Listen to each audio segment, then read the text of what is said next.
ഇനി നമുക്ക് അവലോസുപൊടി എങ്ങനെയാണ് തയ്യാറാക്കുന്നതെന്ന് നോക്കാം. അതിനായി 6 മണിക്കൂർ വെള്ളത്തിലിട്ട് അരിച്ച് ഊറ്റിവെച്ച പച്ചരി മിക്സിയുടെ ജാറിലിട്ടൊന്ന് നന്നായിട്ട് പൊടിച്ചെടുക്കുക. കുറേശ്ശെ പൊടിച്ചെടുക്കാം.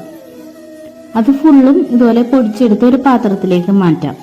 അതിനായിട്ട് ഒരു 3 തേങ്ങ എടുത്തിട്ടുണ്ട്. അത് ചിരണ്ടിയെടുക്കുക. ഇനി ഒരു ഉരുളി എടുത്ത് ആ പച്ചരി മുഴുവനും ആ ഉരുളിയിലേക്കിട്ട് ആ ചിരകിയ തേങ്ങയും കൂടി ഇട്ട് നന്നായിട്ട് കൈവച്ച് നന്നായിട്ട് മിക്സ് ചെയ്തെടുക്കുക. വേറെ വെള്ളമൊന്നും ചേർക്കേണ്ട ആവശ്യമില്ല. പച്ചരി വേഗം പൊടിച്ചെടുത്ത കാരണം അതിനകത്ത് വെള്ളത്തിൻ്റെ അംശമുണ്ട്. അതിനകത്തേക്ക് ഒരു 1/2 ടീസ്പൂൺ ഉപ്പും കൂടി ചേർത്ത് നന്നായിട്ട് ആ തേങ്ങയെ പൊടിയും കൂടി നന്നായിട്ട് തിരുമ്മി മിക്സ് ചെയ്ത് വെക്കുക. അതിനുശേഷം നമുക്ക് അടുപ്പ് കത്തിച്ച് ഉരുളി അതിലേക്ക് വെച്ച് നന്നായിട്ട് മിക്സ് ചെയ്തെടുക്കുക.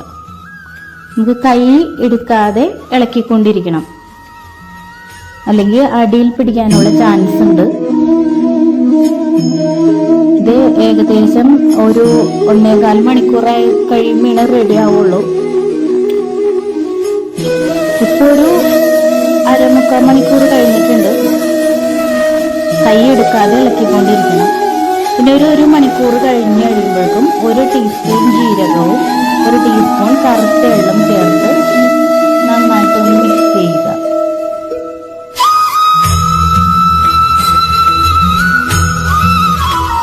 ഇപ്പൊ ആയിട്ടുണ്ട്, ഇപ്പൊ റെഡി ആയിട്ടുണ്ട്. ഒരു 1.25 മണിക്കൂറായിട്ടുണ്ട്. ഇപ്പൊ നന്നായിട്ട് റെഡി ആയിട്ടുണ്ട്. ഇനി നമുക്ക് അടുപ്പിൽ നിന്ന് ഇത് മാറ്റി വെക്കാം.